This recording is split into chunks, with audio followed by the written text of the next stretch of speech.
Everyone, जोर का जोड़ में आपको मीरब जीशान की तरफ से बहुत बहुत खुश आमदीद। नाजरीन, लाहौर कलंदर्स ने टॉस जीतकर बैटिंग का फैसला किया। हाफिज साहब से ये जानना बहुत ज़रूरी है कि बैटिंग का फैसला करना दुरुस्त था, क्योंकि पहला मैच एक ऑलरेडी हार चुके हैं और ये जानते हुए कि बॉलिंग उस तरह से स्ट्रांग नहीं है, तो क्या ये फैसला दुरुस्त था? इस हवाले से नाज़रीन बात करेंगे। बढ़ते हैं अपने पैनलिस्ट की तरफ। नाज़रीन, आप सबकी जान PSL की शान हाफिज इमरान, अस्सलाम वालेकुम।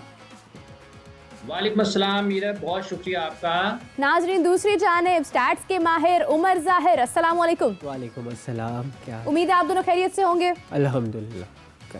हाफिज साहब, क्या ये फैसला टॉस जीतकर बैटिंग करने का आपको लगता है कि दुरुस्त था? देखिए, पिछले मैच में अगर आप देखते हैं तो वहाँ पर भी कलंदर्स का जो मसला रहा है वो रहा है कि उनकी बॉलिंग ज़्यादा अच्छा परफॉर्म नहीं कर पा रही है।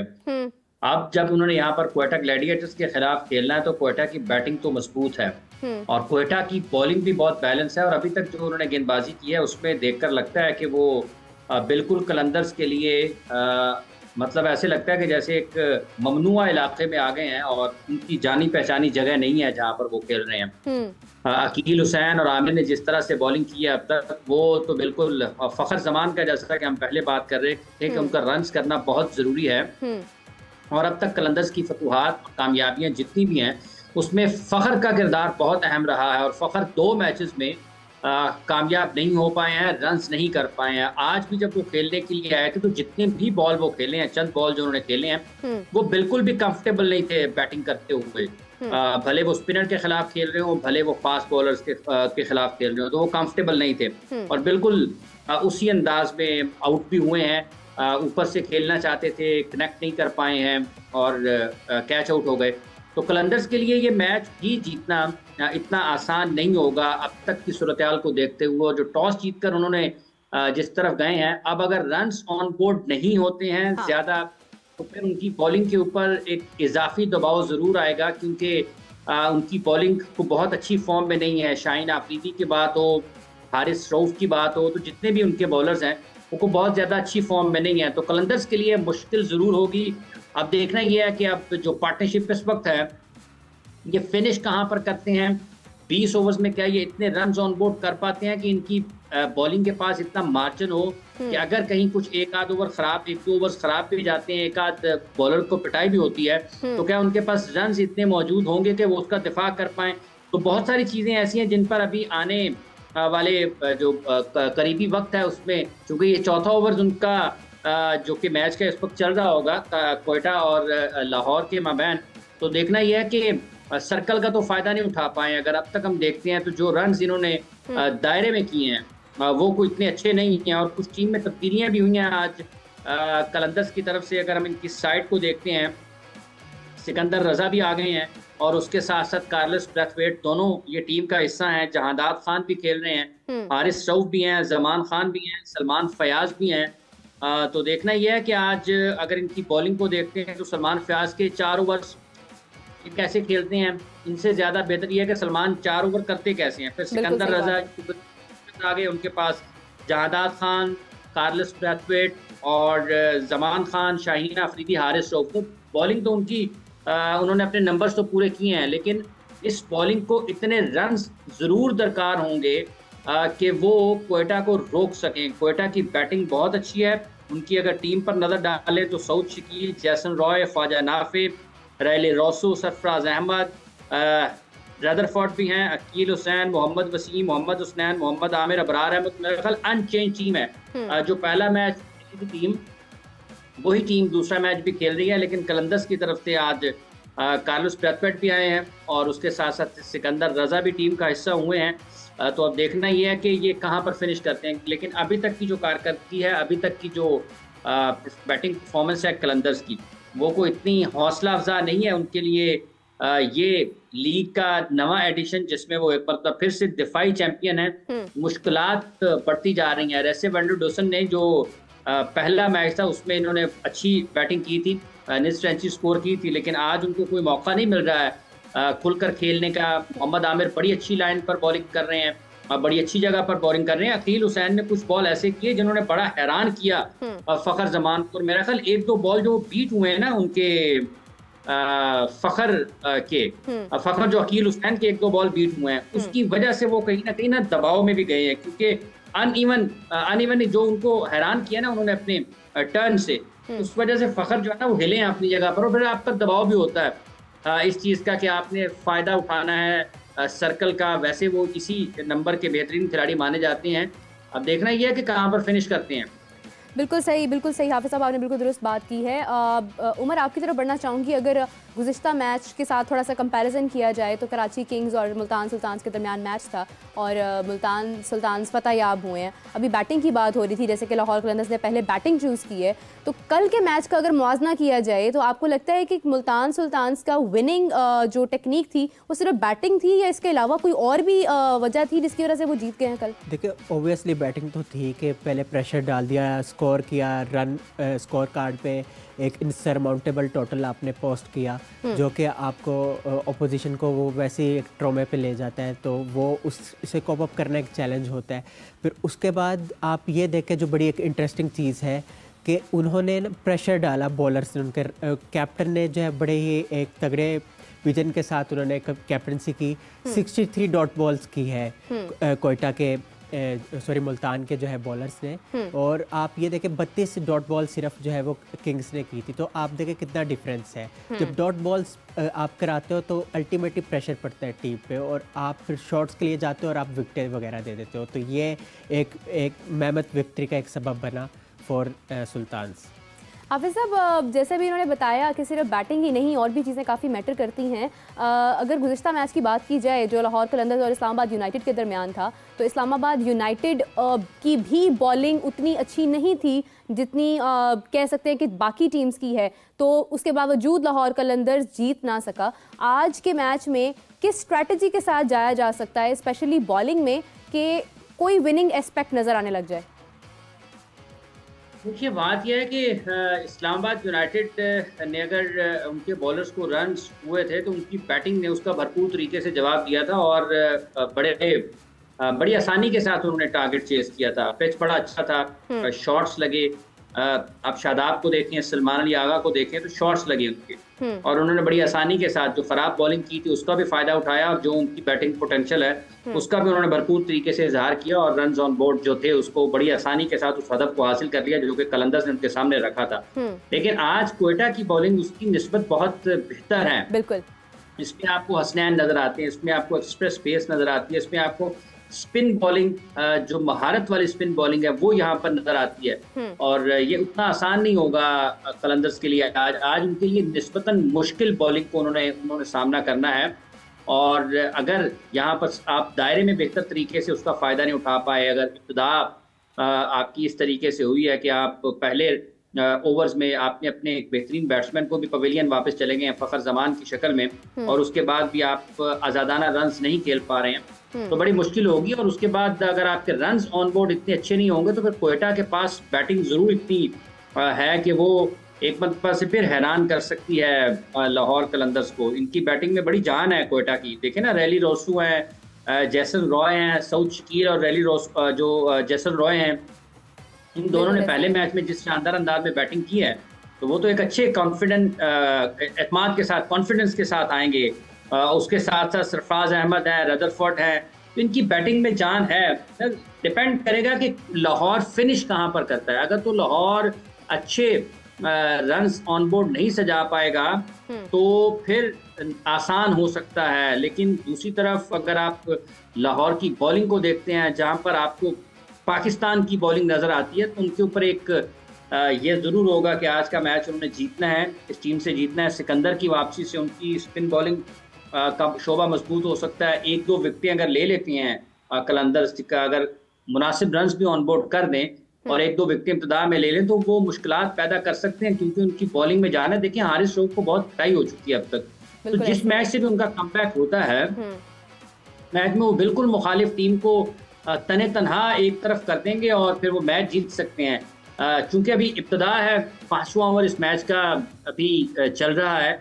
कुछ भी कहना कबल इस वक्त है। साहिबजादा फरहान की तरफ से, वेंडर डुसन की तरफ से, इन दोनों ने रन्स किए थे पहले मैच में इस्लामाबाद यूनाइटेड के खिलाफ जब लाहौर अपना पहला मैच खेल रही थी, और आज भी कलंदर्स जब मैदान में है तो एक मरतबा अभी तक तो सबसे ज्यादा नजरें इन दोनों खिलाड़ियों के ऊपर हैं कि ये फिनिश कहाँ पर करते हैं, कितने रन ये मैक्सिमम ऑन बोर्ड सजाने में कामयाब होते हैं। उसके बाद फिर होगा कि वो कैसे क्वेटा उसको अप्रोच करता है, लाहौर के बॉलर्स बॉलिंग कैसे करते हैं। लेकिन अभी तक लाहौर जो कि पहला मैच हारा है, दूसरे मैच में भी कोई आगाज उनका पुरएतमाद नहीं है। दूसरे मैच में भी वो कोई इतने ज्यादा पुरसकून या आप कहें कि बहुत ज्यादा जारहाना अंदाज भी नहीं है, मुश्किलात हैं। रन्स ऑन बोर्ड कितने होते हैं ये बहुत मैटर करेगा जब वो बॉलिंग करने के लिए आएंगे। बिल्कुल सही, बिल्कुल सही। अभी जैसे बैटिंग का फैसला किया लाहौर कलंदर्स ने, उमर तो आपसे एक बार फिर जानना चाहूँगी कि लाहौर कलंदर्स का जब जब मैच हुआ है क्वेटा ग्लैडिएटर्स के साथ स्पेशली, तो इनमें से बेहतरीन बैट्समैन कौन रहा है? जी, इसमें तो कोई दो राय नहीं है। जो भी पवेलियन लौट गए फ़खर ज़मान, वही डोमिनेट करते रहे। उन्होंने 436 रन किए थे। अनफॉर्चुनेट है कि वो आउट हो गए, तो और अपने स्टैट्स को इम्प्रूव करते हो। उमर, अगर T20 की बात की जाए तो एशिया का सबसे बेस्ट बैटर कौन है? ये बहुत एक इंटरेस्टिंग एक फैक्ट्स है। और अगर आप सेंचुरीज के एतबार से देखें, जो T20s में जिसने सबसे ज़्यादा सेंचुरीज की है वो बाबर आजम ने की है। बाबर आजम ने 10 सेंचुरीज की है डिफरेंट T20s में, और उसको फॉलो किया है विराट कोहली ने, 8 उन्होंने की है। और 6 जो है वो KL राहुल और रोहित शर्मा ने, और शर्जील खान ने और अहमद शहजाद ने 5-5 जो है सेंचुरियाँ की है। अहमद शहजाद का तो है, इस तरह आप कह सकते हैं कि बाबर जो है एशिया के T20s में बड़े बैटर है सबसे। हाफिज़ साहब, अब उमर ने बाबर की बात की है तो फिर मेरा दिल किया कि मैं बाबर के मुतालिक मैं भी बात कर लूँ। सुनने में आ रहा है कि बाबर का फिर से एक दफ़ा नाम बुलंद होता जा रहा है, उनके रन्स काफ़ी ज़्यादा हो चुके हैं। इस हवाले से क्या कहेंगे? देखिए, उन्होंने एक मैच खेला अभी इस सीज़न का, और उसमें तो उन्होंने, आपको पता है कि सब जानते हैं कि उन्होंने 19 सेंचुरी स्कोर की थी, लेकिन उस टीम को कामयाबी नहीं मिली इस लीग में अभी तक। तो एक ही मैच उन्होंने खेला। जैसे जैसे आगे बढ़ेगी फिर यकीनी तौर पर उनकी कारकर्दगी के हवाले से बातचीत चलती रहेगी। हाफिज़ साहब, जेसन रॉय कितने टीम के खिलाफ जो है वो एक आप कह लें कि चैलेंजिंग साबित हो सकते हैं? इस हवाले से मैं उमर से भी बात करूंगी स्टैट्स के एतबार से, लेकिन आपसे राय जानना चाहूँगी कि वो कितने चैलेंजिंग साबित हो सकते हैं?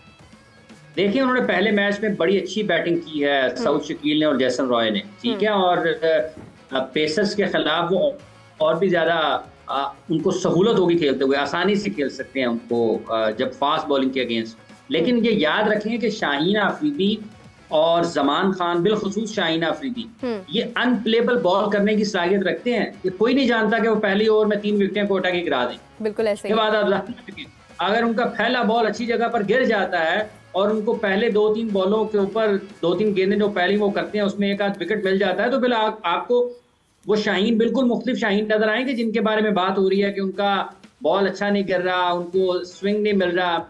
अगर वो अपने अनप्लेबल बॉल 1-2 कर देते हैं पहले ओवर में और उनको विकेटें मिल जाती हैं, तो फिर शाहीन बहुत मुश्किल बॉलर साबित होंगे क्वेटा के लिए। जब वो आज बॉलिंग करने के लिए आएंगे तो कर पाते हैं या नहीं, ये एक अलग बहस है। लेकिन अगर कोई ये कहे कि उनमें सलाहियत नहीं है तो वो गलत बात है। वो भरपूर तरीके से सलाहियत रखते हैं, 1-2 बॉल अनप्लेबल करती है, वो क्वेटा को उड़ा सकते हैं।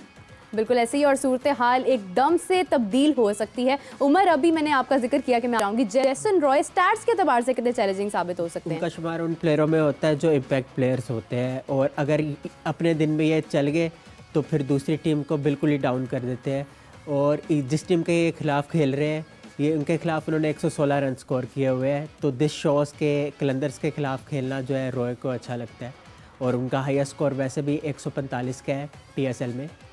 तो he can turn the tides in no time. Hafeez साहब, कमिंग टू यू, मैं पूछना चाहूँगी कि अभी जैसा मैच जारी है और स्कोर को देखते हुए, एक पेस को देखते हुए, आप क्या समझ रहे हैं कि कितने रन्स हो सकते हैं आज? लाइक एक रिकॉर्ड कितने रन्स का कायम हो सकता है?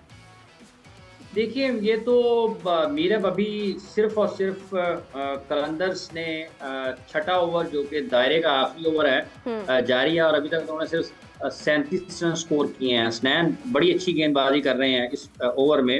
वैंडर डुसन को कुछ समझ नहीं आ रहा, साहिबजादा फरहान को भी कुछ पता नहीं, साहिबजादा फरहान को कुछ पता नहीं चल रहा। इससे पहले वैंडर डुसन थे। तो ये बड़ी अच्छी गेंदबाजी उनकी तरफ से देखने को मिल रही है। रन्स देखें कितने ऑन बोर्ड होते हैं, ये तो कुछ भी कहना कबल वक्त होगा कि कितने रन ऑन बोर्ड करते हैं, लेकिन इनको कम अज कम जो है 180-90 के दरमियान में तो रन्स ऑन बोर्ड करना चाहिए अगर आप अपने बॉलर्स को कुछ देना चाहते हैं। अगर इतने भी रन्स नहीं होंगे तो मुश्किल होगा कलंदर्स की बॉलिंग के लिए कि वो अपने हदफ का दिफा कर पाए। इतने रन्स ऑन बोर्ड होने चाहिए। हाफिज साहब, मतलब वो अपने ही बनाए हुए रन्स यानी 195 से ऊपर का कोई रिकॉर्ड अभी नहीं बना सकते हैं? उन्हीं को तोड़ नहीं पाएंगे? आपको कम नजर आ रहे हैं रन्स? देखिए, हर मैच मुख्तलिफ होता है, हर मैच के हालात मुख्तलिफ होते हैं, हर मैच में बॉलिंग मुख्तलिफ होती है, पिच का रवैया मुख्तलिफ हो जाता है, कितना आपको पार्टनरशिप आपकी कैसी लगती है। वो जो 195 मेरा ख्याल उन्होंने पहले मैच में किए थे वो खत्म हो गया। अब नया मैच शुरू हुआ है, अब इसमें हो सकता है कि वो उससे ज्यादा कर जाए, बिल्कुल, लेकिन हो सकता है उससे 30 रन कम करें, हो सकता है उससे 10 रन कम करें। तो वो जो मैच गुजर गया हुआ है उससे तो अब उन्होंने बाहर निकलना है। वो इतने रन करने के बावजूद भी हारे हुए हैं, इतने रन करने के बावजूद भी हारे हुए हैं। आज उन्होंने एक नया मैच है, इसमें वो कितने रन ऑन बोर्ड करते हैं। आज देखें, जो पिछले मैच में उनकी बैटिंग थी सर्कल में, उनके बिल्कुल मुख्तलिफ किस्म की बैटिंग थी, आज बिल्कुल मुख्तलिफ किस्म की बैटिंग नजर आ रही है। आज आजादाना रन उनको नहीं मिल रहे हैं जिस तरह से उन्होंने पहले मैच में बनाए थे। आज आएगा कि अगर ये इनकी इनिंग्स में कोई तेजी आती है, कोई तब्दीली आती है, तो या तो वो इनिंग्स के दरमियानी हिस्से में रन्स बनाने की कोशिश करेंगे, कामयाब होते हैं या नहीं होते अलग बात है, लेकिन उसके बाद फिर आखिरी 4-5 ओवर्स बड़े अहम हो जाएंगे। अब और इस सूरत हाल में देखें, जबकि आमिर भी उनके पास हैं, अकील हुसैन उनके पास हैं, वसीम जूनियर आपको उनका बॉल बहुत अच्छा होता है, आखिरी ओवर्स में वो डेथ ओवर में अच्छी बॉलिंग करते हैं, हसनैन भी अच्छी करते हैं। तो एक बड़ा शानदार किस्म का मुकाबला होगा जब वो आखिरी ओवर्स में या इनिंग्स के दरमियाने हिस्से में 8वें ओवर से लेकर 12वें 13वें ओवर तक और उसके बाद फिर 16वें से 20वें तक वो किस तरीके से अपनी इनिंग्स को तामीर करते हैं। सरफराज बड़े मुतहर्रिक नजर आ रहे हैं फील्ड सेटिंग करते हुए। सर्कल कोई बहुत ज़्यादा अच्छे तरीके से ख़त्म नहीं हुआ है। अब साहिबजादा फरहान जो कि गुज़िश्ता 3 बरस से पाकिस्तान की फर्स्ट क्लास क्रिकेट में बहुत रन करते हुए आ रहे हैं, पाकिस्तान के लिए अब हुए वो न्यूजीलैंड के दौरे पर। अब देखना यह है कि पहले मैच में सेंचुरी करने के बाद क्या आज वो उस कारकर्दगी को दोहराते हैं, बल्कि आज उनको ज्यादा रन करने की बेहतर तेजी के साथ रन बनाने की जरूरत है। इब्रार अहमद को लाए हैं कप्तान उनके। अब देखना यह है कि इब्रार किस तरीके से, क्योंकि पहले मैच में तो उन्होंने अच्छी बॉलिंग की थी, विकेट भी लिए, रन भी को बहुत ज्यादा नहीं दिए। एक दिलचस्प मुकाबला होना, लेकिन दबाव सारे का सारा इस वक्त जो है वो कलंदर्स के ऊपर है, पूरा दबाव कलंदर्स के ऊपर है। और इस दबाव से ये उसी वक्त निकल सकते हैं कि जब अगले 4-5 ओवर्स में ये और कुछ नहीं तो 50-60 रन करें, लेकिन बड़ा मुश्किल है। उसकी वजह यह है कि एक तो बड़ा बॉल टर्न हो रहा है, स्पिन हो रहा है बहुत बहुत अच्छा, फिर मूवमेंट भी मिल रही है फास्ट बॉलर्स को। अगर आप देखते हैं तो ऑफ द पिच भी गेंद हिलता हुआ दिखाई दे रहा है। तो ये इतना आसान नहीं होगा, ये पिच उतनी ज्यादा फिर आसान नहीं है बैटिंग के लिए कि आपको बहुत समझे कि बॉल आप जहां पर खेलना चाहते हैं खेलते चले जाएं। तो ये रन्स अगर कम भी होते हैं ना, तो पिच में अब तक जितनी भी बॉलिंग हुई है, कम रन्स भी लाहौर की बॉलिंग को देखते हुए मैच को दिलचस्प जरूर बना सकता है अगर अच्छी गेंदबाजी की जाती है। क्योंकि इस पिच पर अब तक जितनी भी गेंदबाजी देखने को मिली है, फास्ट बॉलर्स को भी मदद मिल रही है और बॉल टर्न भी हो रहा है। बिल्कुल ऐसे ही है, बिल्कुल ऐसे ही है। पिच के हवाले से बात करना ये बहुत ज़रूरी थी। उमर, जहाँ पर सारी मैच की डिस्कशन हो रही है वहाँ पर मैन ऑफ द मैच की भी बात हो रही है प्लेयर्स के हवाले से। आपके स्टैट्स क्या कहते हैं इस हवाले से, क्या कहें? जी, ये वैसे तो अगर सबसे ज़्यादा इंडिविजुअल के एतबार से अगर आप बात करें तो फ़खर ज़मानी का नाम आता है। उन्होंने 9 man of the match awards जो संभाले हैं। इसके अलावा अगर आप एग्रीगेट की बात करें तो 49 यूनाइटेड ने अपने नाम किए, 45 जो है ज़ल्मी ने अपने नाम किए, 39 कलंदर्स ने अपने नाम किए, 38 जो है वो सुल्तान ने अपने नाम किए और 37 जो है ग्लैडिएटर्स ने अपने नाम किए। सबसे कम जो है कराची किंग्स ने अपने नाम किए, 32 man of the match awards अपने नाम किए। क्या बात है, क्या बात है जी। बड़ा अच्छा लगता है सुन के ऐसे जब अचीवमेंट्स होती हैं हमारे सामने आती हैं। लेकिन अगेन बात आ जाती है लाहौर कलंदर्स के मैच के ऊपर जो क्वेटा ग्लैडिएटर्स के साथ है। हाफिज़ साहब, अगेन कमिंग टू यू, बात दोहरा कर कान इधर से पकड़ो उधर से पकड़ो, बात वहीं पर आ जाती है। सरफराज की बात करना चाहूँगी। सरफराज, जैसा आपने पहले भी बताया, काफ़ी तफसीलन बताया कि वो बहुत ही आज भी स्ट्रॉन्ग नज़र आ रहे हैं अपनी स्पीड को लेकर, अपने एक टेक्निक को लेकर। आपको लगता है कि जो कप्तान हैं उनके हवाले से जो फैसले हो रहे हैं अभी, जिस तरह से जो भी सूरत हाल हो रही है, वो उनके ज़ाती फैसले हैं या इसमें अगेन सरफराज की काफ़ी हद तक मुशावरत का सिलसिला जारी है? देखिए, बिल्कुल ये हो ही नहीं सकता कि क्वेटा ग्लैडिएटर्स मैच खेल रहे हों, सरफराज विकेटों के पीछे खड़े हों और उनकी मुशावरत ना हो। उनकी मुशावरत क्वेटा के लिए सूदमंद है, उनका फायदा होना है। और जितना ही वो मुतहर्रिक रहेंगे उतना ही उसके खिलाड़ियों को क्वेटा के लिए वो ज्यादा अच्छे अंदाज में उठा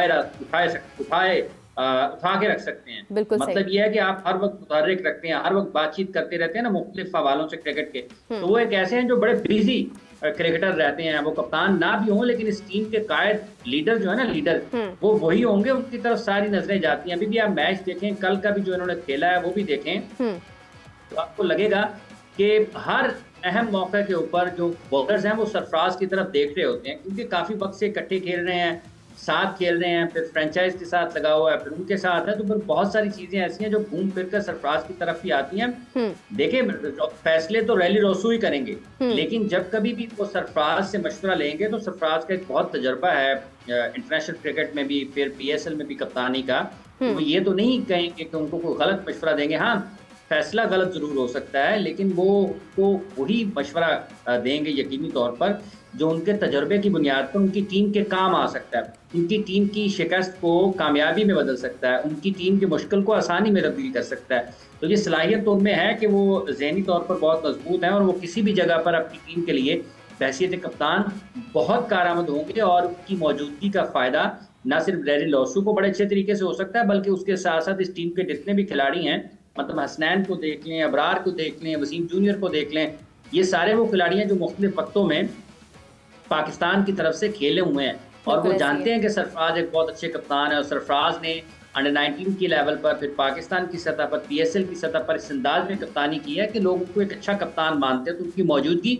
हर हाल में क्वेटा ग्लैडिएटर्स के लिए भी बहुत ज़्यादा फ़ायदेमंद है, और उसको उनकी मौजूदगी का बिल्कुल एक तरीके से आप समझे ना कि कोई मुश्किल आ गई है तो सरफराज की तरफ वो जा सकते हैं कि पाइंदसों की करना रहता है। बिल्कुल सही बात है। वो जैसे कहते हैं ना कि एक ग्रुप के अंदर एक बड़ा समझदार सा दोस्त होता है ना, जब भी कोई मसला आता है उसके पास चले जाता है, जी बताओ अब क्या करना है। हाफिज साहब, अगर साउथ शकील की बात की जाए, नायब कप्तान भी हैं, आपको उनकी बॉडी लैंग्वेज देख के क्या लग रहा है? पिछले मैच को भी देखते हुए आज के मैच को भी देखें, अगर वो कितने स्ट्रॉन्ग हैं?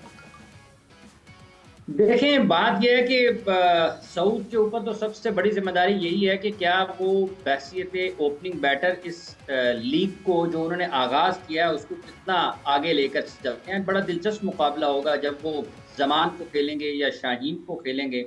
याद रखें, शाहीन अनप्लेबल बॉल करने की सलाहियत रखते हैं, और शाहीन आफरीदी जिस तरीके से क्रिकेट खेलते हुए आ रहे हैं, कितने पुरजोश अंदाज में वो क्रिकेट खेलते हैं और किस तरीके से वो क्रिकेट को देखते हैं।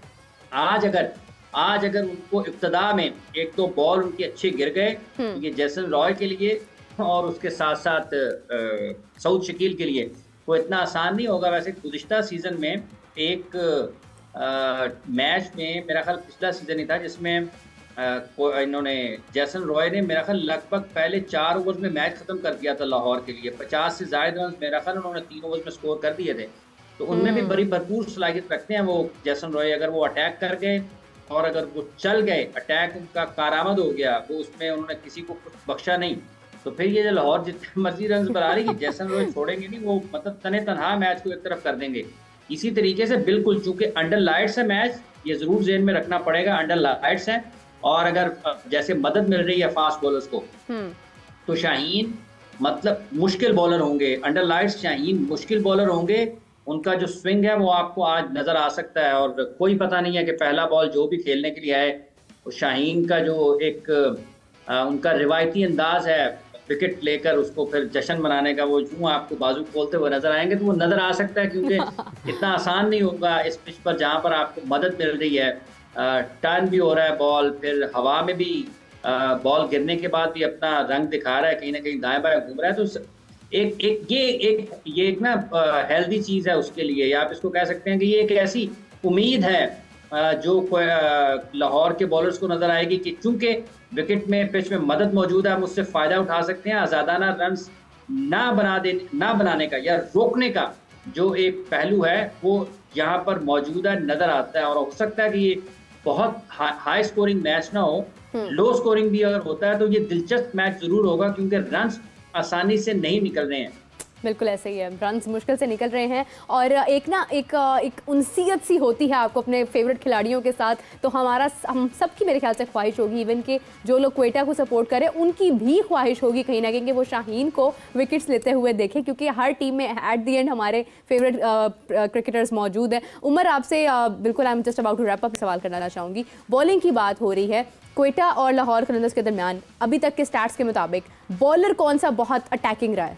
देखिए, जो बॉलर सबसे ज़्यादा इफेक्टिव रहा है वो किंग्स में चले गए हैं, मोहम्मद नवाज, उन्होंने 14 विकेट लिए हैं। और जहाँ तक बात रही कलंदर्स के एतबार से, तो कलंदर्स के जो बॉलर जिन्होंने सबसे ज़्यादा विकेटें ली है अगेंस्ट ग्लैडिएटर्स, वो हारिस रऊफ है, उन्होंने 11 विकेटें ली है। हारिस रऊफ ने 11 विकेट्स ली हैं और अब सी के अब वो चलते हैं आगे। हाँ एग्जैक्टली, मैं ये कहने लगी थी कि अब देखना ये जितने भी लोग हमें इस वक्त देख रहे हैं ना, आप सब लोगों से गुजारिश है कि देखें, आप शेयर करें इस वीडियो को, ताकि ज्यादा से ज्यादा लोग, बाज़ औक़ात ऐसा होता है कि जो हमारी ये यूट्यूब की और फेसबुक की फैमिली है, ये बाज़ औक़ात कहीं ना कहीं मसरूफ होते हैं। तो ये जितने भी लोग हैं ना, ये जो रोजाना हमें जो हमारे मुस्तकिल देखने वाले हैं, ये शेयर करते चले जाएंगे। तो जो लोग नहीं फौरी तौर पे, जिनके पास नहीं जुड़ सके होंगे हमारे सेशन में, तो उनके पास कम से कम नोटिफिकेशन तो जाएगी ना, वो लोग भी आपकी शेयरिंग के ऊपर भी वो आ सकते हैं, ताकि उनको पैगाम पहुंच जाना चाहिए। तो ये आप लोगों के लिए पैगाम है, शेयर भी किया करें साथ साथ वीडियोस को जब हम लाइव होते हैं। तो और क्या, आपके लिए तो हम बैठते हैं यहाँ पे, देखें हाफिज साहब अपने घर से हमें ज्वाइन किया हुआ उन्होंने, इतनी मेहनत करके बैठते हैं और उमर जाहिर साहब इतने स्टैट और बनाते हैं और सब मैंने याद करवाया, सवाल लिखते यहाँ पर फिर आप गायब रहेंगे, तो ये अच्छी बात। आपकी ग्रेटनेस है हाफिज साहब, आपकी ग्रेटनेस है। चले जी, यहाँ पे तो हम कितनी तारीफों के पुल बांधे जा रहे हैं, यहाँ पे वक्त इख्तिताम होता है। अच्छा वैसे ही फजूल सा शेर है, लेकिन we are about to end the show now. आप किस वक्त मुझे टीच करती हैं, आप ये बता दें। मजाक कर रही हूँ, दिल पे नहीं लेना। उमर, आपका बहुत शुक्रिया, आपने हमें ज्वाइन किया। हाफिज साहब, आपका बहुत शुक्रिया, आपने स्पेशली हमारे लिए टाइम निकाला। आपसे नाज़रीन मुलाकात होगी अब कल। आपकी हमारे साथ राय जो है वो हम देखते रहेंगे, कॉमेंट्स के अंदर अपनी राय ज़रूर शामिल करें। आपको क्या लगता है कौन सी टीम का पलड़ा आज भारी होगा, और उसको हम लोग कल अपने प्रोग्राम में डिस्कस भी करेंगे, आपके कमेंट्स को शामिल करेंगे। रोज़ वक्त छोटा सा होता है तो कमेंट शामिल करना मैं भूल जाती हूँ, लेकिन इंशाल्लाह कल शामिल करेंगे। तो नाज़रीन, आपसे मुलाकात होती है कल, तब तक के लिए अल्लाह हाफिज़।